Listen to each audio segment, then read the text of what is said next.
From the shore of Georgian Bay in the town of the Blue Mountains, welcome back everyone to Subaru Centurion Canada as we get set for the men's final showdown of the Timex Vertical Challenge. You all ready to go? And there is your favorite Canadian champion, Ryan Roth. As the top 12 from 2 heats will get set to tackle the Niagara Escarpment. And as we take a look at the 12 who have advanced, Stephen Baker was the fastest. He won Heat 1, but take a look there. Peter Glassford in 4th spot. He won Heat 2, but with the 4th fastest time, and then Mike Garrigan rounding out the field of 12, just getting in out of Heat 2, and now we're underway, and we're all in a pack. And you've got 12 riders that are all strong riders. It changes the strategy, and this one, it's not rest to the top, just try and qualify. This is the race. So what do you do here? Look, there's Michael Woods now, for example, taking off, looking to up the tempo a little bit. You want this? Well, you know what? There's 2 types of riders here. The guys who feel confident, and they're going to try and take off, burn the other guys out. And there's the guys who are just hanging on. So the guys who are hanging on are just going to follow suit. They're not the strategy dictators. So, the Michael Woods, the Ryan Roths, they're the guys that will dictate the strategy here. And there in the back, you see, in fact, just hanging back is the favorite Roth.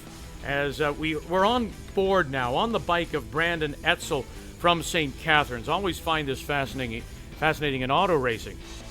Gaps open up, but you have to be prepared to jump into that gap. Is it the same in bike racing? Not quite the same as auto racing because it's not quite the danger element, but yeah, you still have to follow the gaps, do whatever, but again, it's who's going to set the pace. And what I liked about that shot with the GoPro, there's the speed they're going up this hill. Again, and here's somebody showing some early speed, as he did in Heat 1. This is Kerry Moretti out of Richmond Hill trying to set the pace. He's obviously got the same tactical plan here. He knows that these guys are a little stronger. Kerry's a little older, so he wants to see if they can go with him early. All right, but let's remember, Kerry did this in Heat 1. Where did he finish in Heat 1? He finished 6th, so he did burn out a little bit, but remembering then in the heats, you only had to make the top 6. Here, it's winner take all. Yeah, he wants, they're racing for the top 3 here. They want a podium. 6th doesn't matter in this event, so that's all out the window.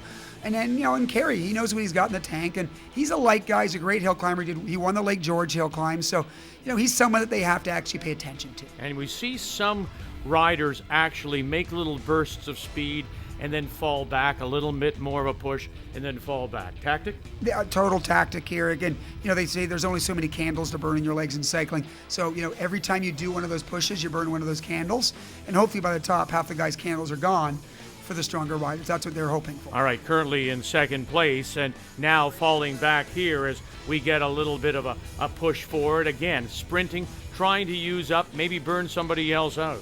Yeah, you know what? And this is what I love about cycling, is just to see the tactics, see the guys stand up. When they stand up, they're pushing more watts, the heart rate goes up, and you can only do that so many times.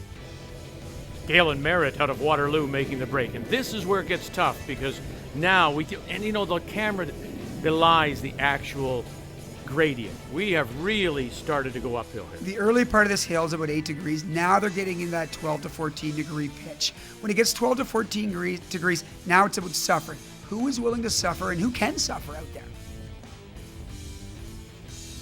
You see in the blue with the longer hair, that of course is Brandon Etzel out of St. Catharines. Nobody, it would seem to me, would want to or could break away on such a hill. No, and Brandon's a young guy, so he probably doesn't want to be the guy pushing the pace here. He's going to let the older guys maybe dictate the strategy. When you're young, you have bounce in your legs. If Brandon Etzel can stay close to these guys, he can use that youthful leg and maybe pull out a victory here. But look it up and off the saddle. Do you expect that from Merritt? Yeah, absolutely. Merritt, I give this guy credit. He's actually going for it. He's working it. It could pay off. It could backfire. I guess we won't know till we get to the. Well, he's actually opened up a bit of a lead here. Yeah, he's opened up a bit of a lead. The other guys, though. Look at the guy, though, there with the maple leaf on his back. I love the way he rides.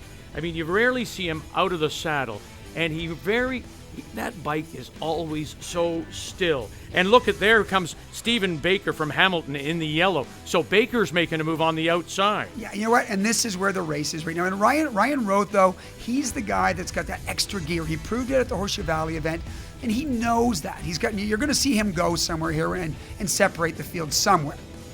But Graham, here's the guy that's found that gear already. From Ottawa, this is Michael Woods. You know, they don't even know Michael Woods, these guys. So he's an unknown, but look at his power going up that hill. This is so steep, he's making it look so easy. And right with him, in the black helmet, is Ryan Roth. So he won't let him go. No, Ryan's not going to let him go. This has become a two-horse race And look now. at the difference in style. One up, one down. Well, you know, one's a pure power rider, one's a hill climber. A So little over-the-shoulder look. That's Brandon Etzel. yeah, Brandon has experience here. He's got to make his move here with Baker. If he lets him go now, they're racing for third and fourth. Okay, so there he is. This is a great look as you see Etzel right behind the wheel of Baker. You know, and Baker, this is a guy who's got 4 kids, a full-time job. I don't know how he can train to be up with a Canadian champion who just rides full-time. Well, he's riding after his kids all the time, of course. Absolutely. But this is the race right here. Look at these two guys. I mean, the amount of watts they're pushing, the power, the lactic acid's building, the lungs are burning.